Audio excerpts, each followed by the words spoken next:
بسم اللہ الرحمن الرحیم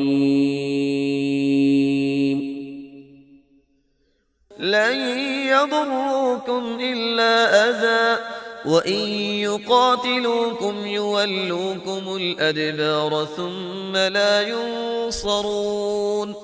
وہ تمہیں ستانے کے سوا اور زیادہ کچھ ضرر نہیں پہنچا سکتے۔ اگر لڑائی کا موقع آ جائے تو پیٹھ موڑ لیں گے، پھر مدد نہ کیے جائیں گے۔ ضربت عليهم الذلة أينما ثقفوا إلا بحبل من الله ضربت عليهم الذلة أينما ثقفوا إلا بحبل من الله وحبل من الناس وباءوا بغضب من الله وضربت عليهم المسكنة ذلك بأنهم كانوا يكفرون بآيات الله ويقتلون الأنبياء بغير حق ذلك بما عصوا وكانوا يعتدون۔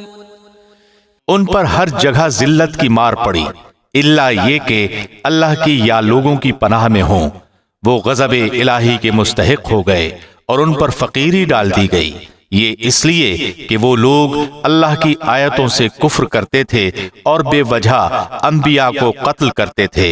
یہ بدلہ ہے ان کی نافرمانیوں اور زیادتیوں کا۔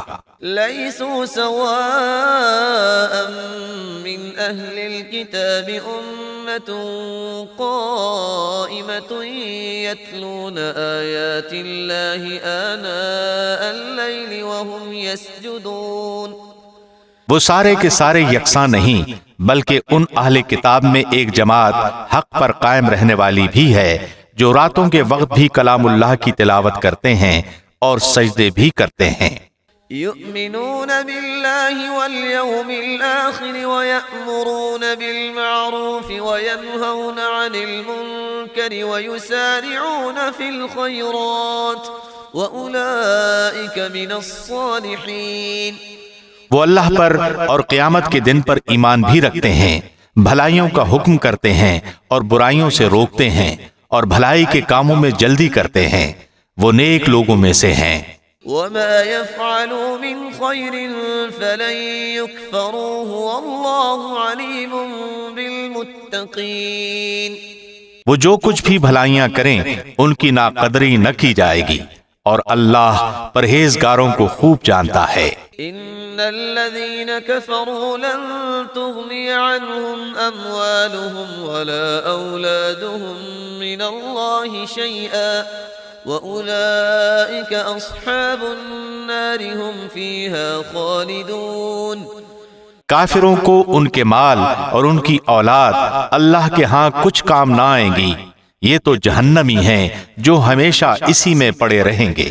مثل ما ينفقون في هذه الحياة الدنيا كمثل ريح فيها صر أصابت حرث قوم ظلموا أنفسهم فأهلكته وما ظلمهم الله ولكن أنفسهم يظلمون۔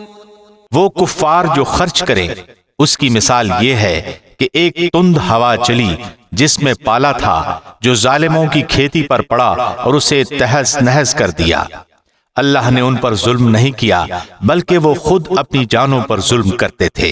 يا أيها الذين آمنوا لا تتخذوا بطانة من دونكم لا يألونكم خبالا ودوا ما عنتم قد بدت البغضاء من أفواههم وما تخفي صدورهم أكبر قد بينا لكم الآيات إن كنتم تعقلون۔ اے ایمان والو، تم اپنا دلی دوست ایمان والوں کے سوا اور کسی کو نہ بناؤ۔ تم نہیں دیکھتے دوسرے لوگ تو تمہاری تباہی میں کوئی کسر اٹھا نہیں رکھتے، وہ تو چاہتے ہیں کہ تم دکھ میں پڑو۔ ان کی عداوت تو خود ان کی زبان سے بھی ظاہر ہو چکی ہے، اور جو ان کے سینوں میں پوشیدہ ہے وہ بہت زیادہ ہے۔ ہم نے تمہارے لیے آیتیں بیان کر دی، اگر عقل مند ہو تو غور کرو۔ أنتم أولئك تحبونهم ولا يحبونكم وتؤمنون بالكتاب كله وإذا لقوكم قالوا آمنا وإذا خلوا عضوا عليكم الأنامل من الغيظ قل موتوا بغيظكم إن الله عليم بذات الصدور۔ ہاں تم تو انہیں چاہتے ہو اور وہ تم سے محبت نہیں رکھتے، تم پوری کتاب کو مانتے ہو، وہ نہیں مانتے، پھر محبت کیسی؟ یہ تمہارے سامنے تو اپنے ایمان کا اقرار کرتے ہیں لیکن تنہائی میں مارے غصے کے انگلیاں چباتے ہیں۔ کہہ دو کہ اپنے غصے ہی میں مر جاؤ، اللہ دلوں کے راز کو بخوبی جانتا ہے۔ إن تمسسكم حسنة تسؤهم وإن تصبكم سيئة يفرحوا بها وإن تصبروا وتتقوا لا يضركم كيدهم شيئا إن الله بما يعملون محيط۔ تمہیں اگر بھلائی ملے تو وہ ناخوش ہوتے ہیں، ہاں اگر برائی پہنچے تو خوش ہوتے ہیں۔ تم اگر صبر کرو اور پرہیزگاری کرو تو ان کا مکر تمہیں کچھ نقصان نہ دے گا، اللہ نے ان کے اعمال کا احاطہ کر رکھا ہے۔